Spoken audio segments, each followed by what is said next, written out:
And now, it's time for another Dice Tower review with Tom Vasel.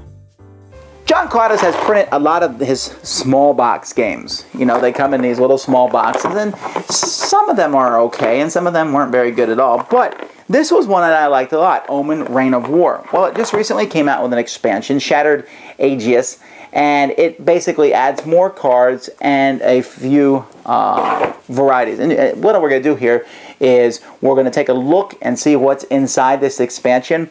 I'll tell you right up front, if you didn't like the original game, this expansion won't change your mind. If you like the original game, well then you're going to want to get this expansion, if for nothing else than the fact that it's adding more cool stuff to the game. So let's look at Shattered Aegis.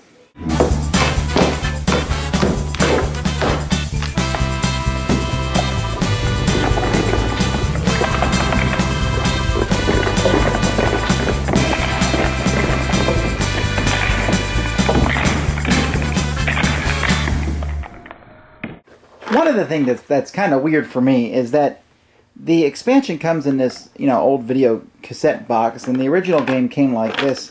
There's no way to fit everything in either box, so I have to carry them both together, and I don't get that. The game comes with a bunch of coins. I keep all the coins in one box and all the cards in the other. And it also comes with enough stuff to play, basically almost the whole game by itself. It comes with extra feat cards and extra treasure cards, and the reason it does that is because there is a variant in the expansion now called the Grand Melee, where four players can play the game now. Basically, players are going to be drawing these cards to see, oh, I got match 1, you got match 1, we play each other, I got match 2, someone else got match 2, and then you turn the cards over for victory, and you see basically who gets the first person to get 2 victory points is the winner. But what you're probably here to see, that's all interesting, and there's some other variants, including a pure deck building variant, which is okay. I like the drafting thing myself. But there's several new characters, and we'll look at a few of them here. Here we have the Seeker of Serenity, a new oracle that can get you 2 coins, or draw 2 cards, or a card and a coin. And it's a choice thing, she's pretty weak, but it's useful to help fill up your deck. The Phoenix. I was so glad they added a Phoenix. Now, compared to some of the beasts, the Phoenix is not nearly as powerful, although he does have a high sacrifice cost. But you can pay his cost and discard it as a special card and take an Oracle and a Soldier card from the discard pile and add them to my hand. That's really interesting. I like how they make the Phoenix die and then be reborn as something else. Another Cloud of Furies. This beast is very weak in essence. However, you can search for all the cards of Cloud of Furies and put them all in your hand at one time. Not only will this allow you to accomplish one of the feats, but it also gives you a lot of cards in your hand that are cheap to put on the board. Fear Weaver, yay. The Dryad, another Oracle of Disgust. The Cowclad Prowler. I like this one. When a soldier enters a city, you draw a card. The opposing player discards a card. You take a coin from that opposing player. Very proactive, in-your-face type card. That's an enjoyable one. Blood Police, Grim Merchant, Brazen Slayers, one I like quite a bit.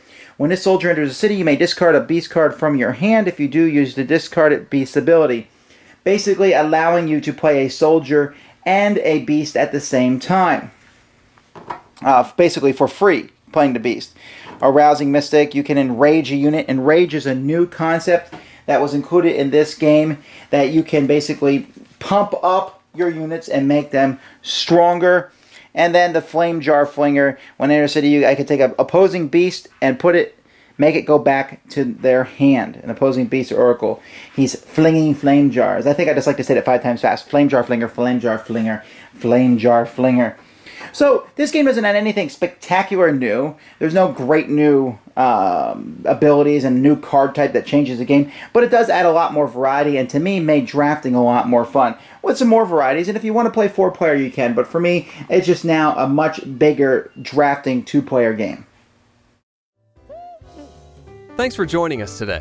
For more written, audio, and video reviews, as well as the #1 board game podcast, check out the website at www.thedicetower.com. Until then, this is Eric Summerer, and you've been watching The Dice Tower. Yeah?